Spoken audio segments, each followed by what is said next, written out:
friends, welcome to Unave Uyir. நம்ம சேனலுக்கு first time வரீங்கன்னா சேனலை சப்ஸ்கிரைப் பண்ணிக்கோங்க. பக்கத்தில் இருக்கிற பெல் ஐகானையும் மறக்காமல் கிளிக் பண்ணிக்கோங்க. அப்பதான் நான் போடுற வீடியோஸோட நோட்டிஃபிகேஷன் உங்களுக்கு வரும். இன்றைக்கி நம்ம பார்க்க போகிறது ரொம்பவே ஆரோக்கியமான புட்டு தான் எப்படி பண்ணுறதுன்னு பார்க்க போகிறோம்.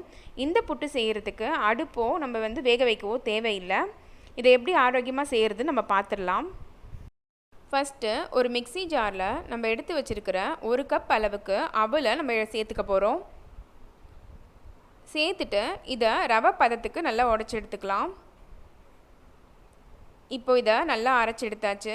இது இந்த அளவுக்கு அரைச்சிருந்தா கரெக்டாக இருக்கும். ரவை பதத்துக்கு ரொம்ப நைஸாக அரைக்கணும்னு அவசியம் கிடையாது. இப்போது இதை எப்படி பண்ணுறதுன்னு பார்த்துடலாம்.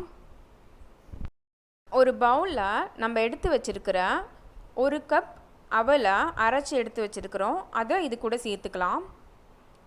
ரவை பதத்துக்கு உடச்சி எடுத்து வச்சுருக்கிற அவலை இது கூட சேர்த்தாச்சு.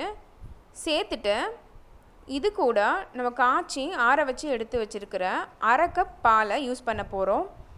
1/2 கப் பாலை முதல்ல மொத்தமாக ஊற்றக்கூடாது. கொஞ்சம் கொஞ்சமாக ஊற்றி நம்ம தெளிக்க வேண்டியது தான். கொஞ்சம் கொஞ்சமாக ஊற்றி நல்லா பெசரி விட்டுக்கலாம். அப்போ தான் கட்டி கட்டியாக ஆகாமல் இருக்கும். பால் ஊற்றி நல்லா கட்டி இல்லாதவாறு நல்லா நம்ம பிசைஞ்சு விட்டுறணும். நல்லா பிசைஞ்சு விட்டதுக்கப்புறம் நம்ம எடுத்து வச்சுருக்கிற ஒரு ஏலக்காவை நான் தட்டி எடுத்து வச்சுருக்கிறேன். அதை இது கூட நான் இப்போ சேர்த்துக்க போகிறேன்.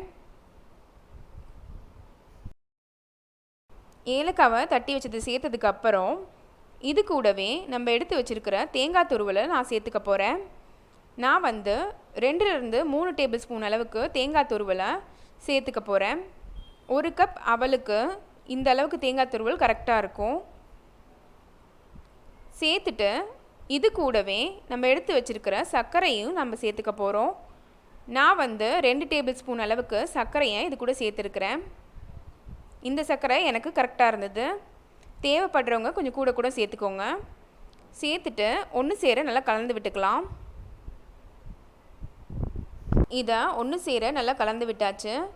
இதை உடனே சர்வ் பண்ணாலும் ரொம்பவே டேஸ்ட்டாக தான் இருக்கும். நான் சர்க்கரை ஒன்று சேர்கிறதுக்காக 5 நிமிஷம் கழித்து தான் சர்வ் பண்ணேன். இப்போது இதை சர்வ் பண்ணிட வேண்டியது தான். இந்த புட்டு செய்கிறதுக்கு நம்மளுக்கு அடுப்பு தேவையில்லை, வேக வைக்கவும் தேவையில்லை. ரொம்ப சுலபமாக செஞ்சிடலாம். 5 நிமிஷத்துலேயே வீட்டில் அவல் இருந்தால் போதும். ரொம்பவே ஆரோக்கியமான அவல் புட்டு சூப்பராக ரெடி ஆகிடுச்சு. இந்த வீடியோ உங்களுக்கு பிடிச்சிருந்தா லைக் பண்ணுங்கள், ஷேர் பண்ணுங்கள். உணவே சேனலுக்கு மறக்காமல் சப்ஸ்கிரைப் பண்ணுங்கள். பக்கத்தில் இருக்கிற பெல் ஐக்கானையும் மறக்காமல் கிளிக் பண்ணிக்கோங்க. தேங்க்ஸ் ஃபார் வாட்சிங்.